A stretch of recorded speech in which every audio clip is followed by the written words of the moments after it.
There you are. So this is our kitchen. Ito lababo to dito. Diyan, lababo yan dyan. Hanggang dito. Tapos dito naman yung ito, abukan. Lutuan.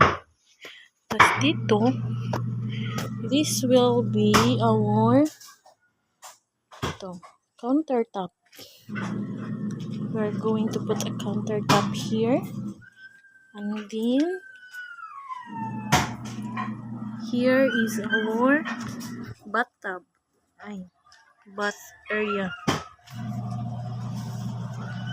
Yan. Ito yung aming bath area.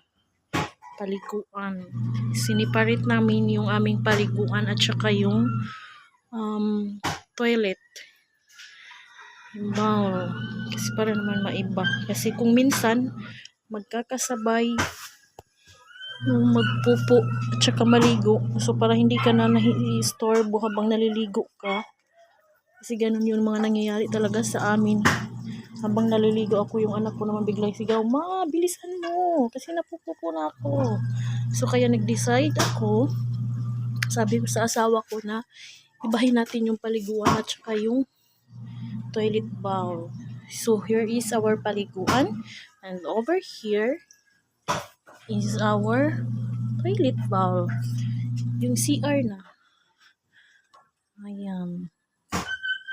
Natin namin yung isang talaga. Yung kalahating part ng bahay.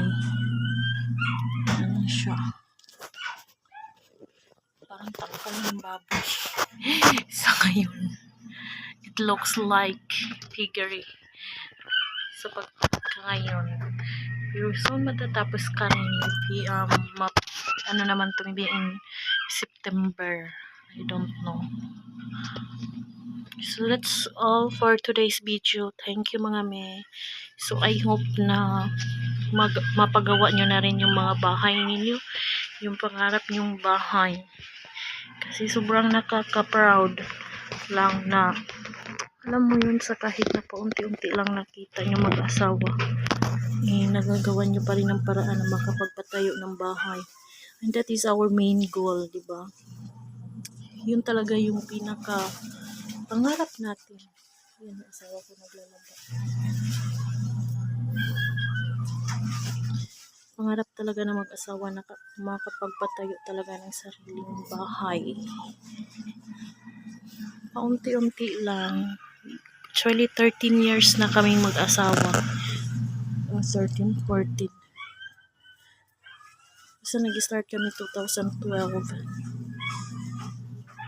Pero, awa ng Diyos. Yung namin, ito nga, yung postingan ng bahay namin. Kada isang taon, isang haligi. Actually, hindi pa natapos yung haligi ng bahay. Mayroon pa 3. Pero, unti-unti lang. Matatapos rin natin yan.